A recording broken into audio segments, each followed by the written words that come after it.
Президенттин видео көпүрө аркылуу катышуусу менен салтанаттуу ачылган социалдык объекттердин катарында Бишкекке былтыр кошулган Новопавловка айылындагы мектептин кошумча имараты да бар.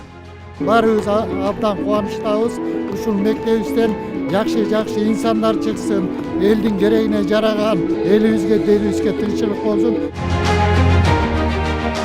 Чыңгыз Айтматов атындагы окуу тарбия комплекси 1700 орунга ылайыкталса, анда 5000дей бала окуп жаткан. Кошумча имарат зарыл экени көп жылдан бери айтылып келген. Эми айрым окуучулар жаңы салынган объектке жайгаштырылат. Бул 500 орунга ылайыкталган жаңы кошумча имараттын курулушу менен мектептин башкы корпусундагы балдардын саны бир аз азайганга мүмкүнчүлүк түзүлдү. Окуучулардын санынын өтө көп болгондугу, андан сырткары 3 мөөнөттө билим алгандыктан окуучулар айрым учурда түштөн кийин мектепке келип калганга туура келчү дагы. Бул болсо балдардын билим алуусуна, сабакты өздөштүрүүсүнө терс таасирин тийгизчү да. Себеби балдарда психологиялык жактан балдар эртең менен келип билим алып, жосо түштө экинчи сменде келип билим алуу деген бар да.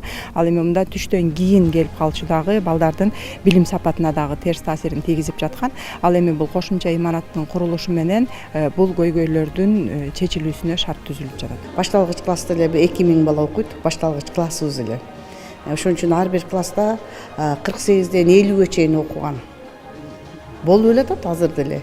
Эми быйыл мына бизге ошо кошумча мектеп салынып, бүтүп бүгүн кирип атабыз, абдан кубанычтабыз. Мугалимдер да көбөйүшү мүмкүн, ооба. Ар бир класс ачылган, класстын саны да көбөйүшү мүмкүн да, себеби балдар азайган сайын класс көбөйүп бөлүнөт. Билим сапатына абдан эле чоң таасир тийгизет. 48 бала менен 30 бала окугандын айырмасы бар да. Бизге бул мектептин айрыкча эмгек кабинети жакты. Мына атайын 10 парта бар экен, мында 20 бала кол өнөрчүлүккө үйрөтүлөт.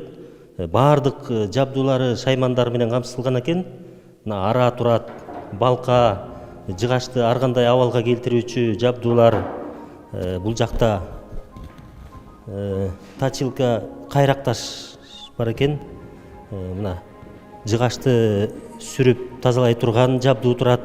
Мунун баардыгы ушул балдарды кол эмгекке үйрөтүү үчүн абдан чоң жардамы тиет. Технология салганда балдар, кыздар эки группага бөлүнөт. Балдар үчүн бөлүнгөн кабинет. Условия түзүп берип атат, биз үчүн шарт. Иштегенге кадимкидей мүмкүнчүлүк көбүрөөк арта баштады. Курулушка республикалык бюджеттен каражат сарпталды. Жаңы имараттын ачылышы мугалимдер үчүн кантип кубанычтуу күн болбосун. Калыгул Асанбаев, Адилет Эшкожо, Ала Тоо 24.